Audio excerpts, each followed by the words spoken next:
The Time Machine by H.G. Wells. Chapter 1. Introduction. The time traveller, for so it will be convenient to speak of him, was expounding a recondite matter to us. His pale grey eyes shone and twinkled, and his usually pale face was flushed and animated.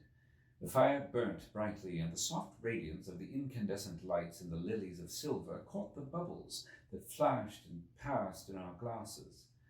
Our chairs, being his patents, embraced and caressed us, rather than submitted to be sat upon, and there was that luxurious after-dinner atmosphere when thought runs gracefully free of the trammels of precision. And he put it to us in this way, marking the points with a lean forefinger, as we sat and lazily admired his earnestness over this new paradox, as we thought it, and his fecundity. "You must follow me carefully. I shall have to controvert one or two ideas that are almost universally accepted. The geometry, for instance, they taught you at school, is founded on a misconception." "Is not that rather a large thing to expect us to begin upon?" said Philby, an argumentative person with red hair. "I do not mean to ask you to accept anything without reasonable ground for it. You will soon admit as much as I need from you. You know, of course, that a mathematical line, a line of thickness nil, has no real existence. They taught you that? Neither has a mathematical plane. These things are mere abstractions." "That is all right," said the psychologist. "Nor, having only length, breadth, and thickness, can a cube have a real existence." "Well, there I object," said Philby.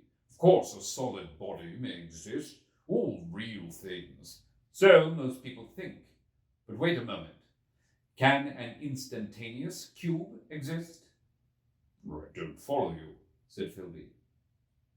"Can a cube that does not last for any time at all have a real existence?" Philby became pensive. "Clearly," the time traveller proceeded, "any real body must have extension in 4 directions. It must have length, breadth, thickness, and duration. But through a natural infirmity of the flesh, which I will explain to you in a moment, we incline to overlook this fact. There are really 4 dimensions, 3 which we call the 3 planes of space, and a 4th, time. There is, however, a tendency to draw an unreal distinction between the former 3 dimensions and the latter, because it happens that our consciousness moves intermittently in one direction along the latter from the beginning to the end of our lives." "That," said a very young man, making spasmodic efforts to relight his cigar over the lamp, "that's very clear indeed." "Now, it is very remarkable that this is so extensively overlooked," continued the time traveller, with a slight accession of cheerfulness. "Really, this is what is meant by the 4th dimension, though some people who talk about the 4th dimension do not know they mean it. It is only another way of looking at time. There is no difference between time and any of the 3 dimensions of space, except that our consciousness moves along it. But some foolish people have got hold of the wrong side of that idea. You have all heard what they have to say about this 4th dimension." "I have not," said the provincial mayor. "It is simply this, that space, as our mathematicians have it, is spoken of as having 3 dimensions, which one may call length, breadth, and thickness, and is always definable by reference to 3 planes, each at right angles to the others. But some philosophical people have been asking why 3 dimensions particularly? Why not another direction at right angles to the other 3? And have even tried to construct a 4-dimensional geometry. Professor Simon Newcomb was expounding this to the New York Mathematical Society only a month or so ago. You know how on a flat surface, which has only 2 dimensions, we can represent a figure of a 3-dimensional solid, and similarly they think that by models of 3 dimensions they could represent one of 4, if they could master the perspective of the thing. See?" "Yeah, I think so," murmured the provincial mayor, and knitting his brows, he lapsed into an introspective state, his lips moving as one who repeats mystic words. "Yes, I think I see it now. he said after some time, brightening in a quite transitory manner. Well, I do not mind telling you that I have been at work upon this geometry of 4 dimensions for some time. Some of my results are curious. For instance, here is a portrait of a man at 8 years old, another at 15, another at 17, another at 23, and so on. All these are evidently sections, as it were, 3-dimensional representations of his 4-dimensional being, which is a fixed and unalterable thing. Scientific people, proceeded the time traveler, after the pause required for the proper assimilation of this, know very well that time is only a kind of space. Here is a popular scientific diagram, a weather record. This line I trace with my finger shows the movement of the barometer. Yesterday it was so high. Yesterday night it fell. And then this morning it rose again, and so gently upward to here.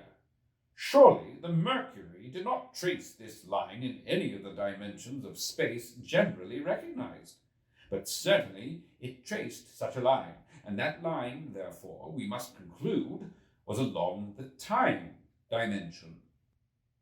But, said the medical man, staring hard at a coal in the fire, if time is really only a 4th dimension of space, why is it, and why has it always been, regarded as something different? And why cannot we move in time as we move about in the other dimensions of space? The time traveler smiled. Are you so sure we can move freely in space? Right and left we can go, backward and forward freely enough, and men always have done so. I admit we move freely in 2 dimensions. But how about up and down? Gravitation limits us there. Not exactly, said the medical man. There are balloons. But before the balloons, save for spasmodic jumping and the inequalities of the surface, man had no freedom of vertical movement. Still, they could move a little up and down, said the medical man. Easier, far easier, down than up. Then you cannot move at all in time. You cannot get away from the present moment. My dear sir, that is just where you are wrong. That is just where the whole world has gone wrong. We are always getting away from the present moment. Our mental existences, which are immaterial and have no dimensions, are passing along the time dimension with a uniform velocity from the cradle to the grave. Just as we should travel down if we began our existence 50 miles above the Earth's surface. But the great difficulty is this, interrupted the psychologist. You can move about in all directions of space, but you cannot move about in time. That is the germ of my great discovery. But you are wrong to say that we cannot move about in time. For instance, if I am recalling an incident very vividly, I go back to the instant of its occurrence. I become absent-minded, as you say. I jump back for a moment. Of course, we have no means of staying back for any length of time, any more than a savage or an animal has of staying 6 feet above the ground. But a civilized man is better off than the savage in this respect. He can go up against gravitation in a balloon.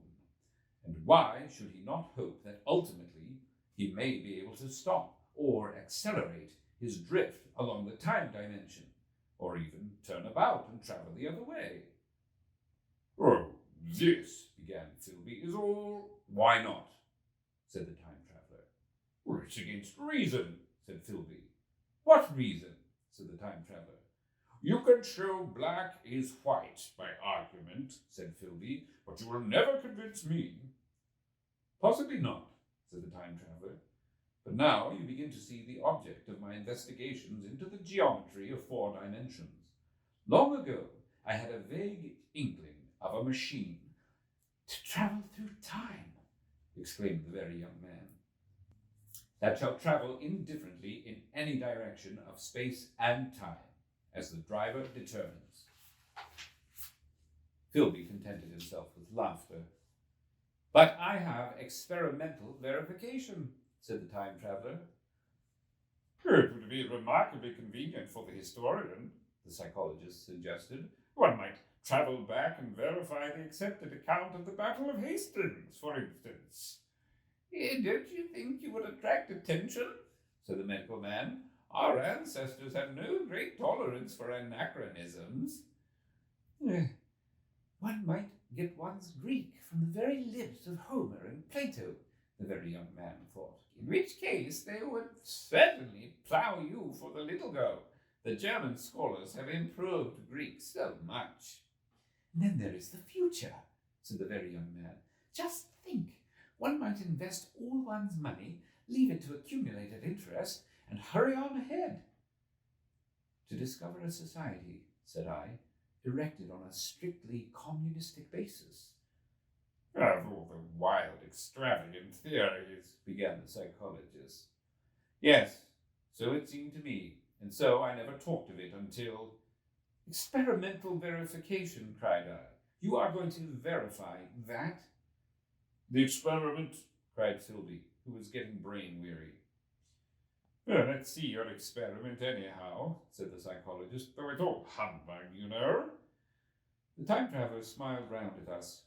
Then, still smiling faintly, with his hands deep in his trousers pockets, he walked slowly out of the room, and we heard his slippers shuffling down the long passage to his laboratory. The psychologist looked at us. I wonder what he's got. Some sleight of hand trick or other, said the medical man, and Philby tried to tell us about a conjurer he had seen at Burslem, but before he had finished his preface, the time-traveller came back, and Philby's anecdote collapsed. The Time Machine by H.G. Wells. Chapter 2. The Machine. The thing the time-traveller held in his hand was a glittering metallic framework, scarcely larger than a small clock, and very delicately made. There was ivory in it, and some transparent crystalline substance. And now I must be explicit, for this that follows, unless his explanation is to be accepted, is an absolutely unaccountable thing. He took one of the small octagonal tables that were scattered about the room, and set it in front of the fire, with 2 legs on the hearthrug. On this table he placed the mechanism. Then he drew up a chair and sat down. The only other object on the table was a small shaded lamp, the bright light of which fell upon the model. There were also perhaps a dozen candles about, 2 in brass candlesticks upon the mantel, and several in sconces, so that the room was brilliantly illuminated. I sat in a low armchair nearest the fire, and I drew this forward so as to be almost between the time-traveller and the fireplace. Philby sat behind him, looking over his shoulder. The medical man and the provincial mayor watched him in profile from the right, the psychologist from the left. The very young man stood behind the psychologist. We were all on the alert. It appears incredible to me that any kind of trick, however subtly conceived and however adroitly done, could have been played upon us under these conditions. The time-traveller looked at us, and then at the mechanism. Well, said the psychologist. This little affair, said the time-traveller, resting his elbows upon the table and pressing his hands together above the apparatus, is only a model. It is my plan for a machine to travel through time. You will notice that it looks singularly askew, and that there is an odd twinkling appearance about this bar, as though it was in some way unreal. He pointed to the part with his finger. Also, here is one little white lever, and here is another. The medical man got up out of his chair and peered into the thing. Yeah, it's beautifully made, he said. It took 2 years to make, retorted the time-traveller. Then, when we had all imitated the action of the medical man, he said, Now I want you to clearly understand that this lever, being pressed over, sends the machine gliding into the future, and this other reverses the motion. This saddle represents the seat of a time-traveller. Presently I'm going to press the lever, and off the machines will go. It will vanish, pass into future time, and disappear. Have a good look at the thing. Look at the table, too, and satisfy yourselves there is no trickery. I don't want to waste this model and then be told I'm a quack. There was a minute's pause, perhaps. The psychologist seemed about to speak to me, but changed his mind. Then the time-traveller put forth his finger towards the lever. No, he said suddenly. Lend me your hand.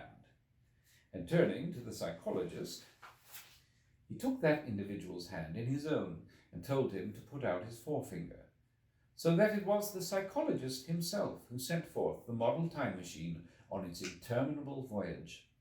We all saw the lever turn. I am absolutely certain there was no trickery. There was a breath of wind, and the lamp flame jumped. One of the candles on the mantel was blown out, and the little machine suddenly swung round, became indistinct, was seen as a ghost, for a second perhaps, as an eddy of faintly glittering brass and ivory, and it was gone, vanished. Save for the lamp, the table was bare. Everyone was silent for a minute. Then Philby said he was damned. The psychologist recovered from his stupor and suddenly looked under the table. At that, the time traveller laughed cheerfully. "Well," he said, with a reminiscence of the psychologist. Then, getting up, he went to the tobacco jar on the mantel, and with his back to us began to fill his pipe. We stared at each other. "Look here," said the medical man. "Are you in earnest about this? Do you seriously believe that that machine has travelled into time?" "Certainly," said the time traveller, stooping to light a spill at the fire. Then he turned, lighting his pipe, to look at the psychologist's face. The psychologist, to show that he was not unhinged, helped himself to a cigar and tried to light it uncut. "What is more, I have a big machine, nearly finished, in there." He indicated the laboratory. "And when that is put together, I mean to have a journey on my own account." "You mean to say that that machine has travelled into the future?" said Philby.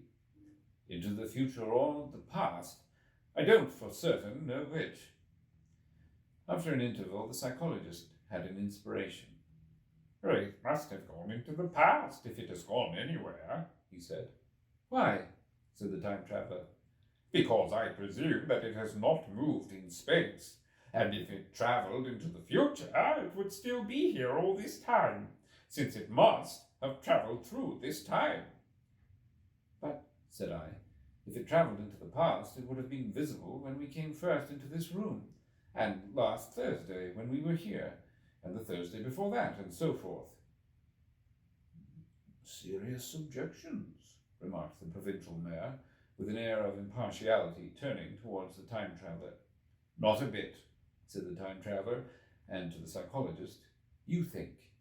You can explain that. It's presentation below the threshold. Diluted presentation." "Of course," said the psychologist, and reassured us. "But that's a simple point of psychology. I should have thought of it. It's plain enough and helps the paradox delightfully. We cannot see it, nor can we appreciate this machine any more than we can the spoke of a wheel spinning or a bullet flying through the air. If it is travelling through some 50 times or 100 times faster than we are, if it gets through a minute while we get through a second, the impression it creates will, of course, be only 1/50th or 1/100th of what it would make if it were not travelling in time. That's plain enough." He passed his hand through the space in which the machine had been. "You see," he said, laughing. We sat and stared at the vacant table for a minute or so. Then the time traveller asked us what we thought of it all. "It sounds plausible enough tonight," said the medical man. "But wait until tomorrow. Wait for the common sense of the morning." "Would you like to see the time machine itself?" asked the time traveller. And therewith, taking the lamp in his hand, he led the way down the long, draughty corridor to his laboratory. I remember vividly the flickering light, his queer broad head in silhouette, the dance of the shadows, how we all followed him, puzzled but incredulous, and how there in the laboratory we beheld a larger edition of the little mechanism which we had seen vanish from before our eyes. Parts were of nickel, parts of ivory, parts had certainly been filed or sawn out of rock crystal. The thing was generally complete, but the twisted crystalline bars lay unfinished upon the bench beside some sheets of drawings, and I took one up for a better look at it. Quartz, it seemed to be. "Look here," said the medical man. "Are you perfectly serious? Or is this a trick? Like that ghost you showed us last Christmas. Upon that machine, said the time traveler, holding the lamp aloft, I intend to explore time. Is that plain? I was never more serious in my life. Well, none of us knew quite how to take it. I caught Philby's eye over the shoulder of the medical man, and he winked at me solemnly.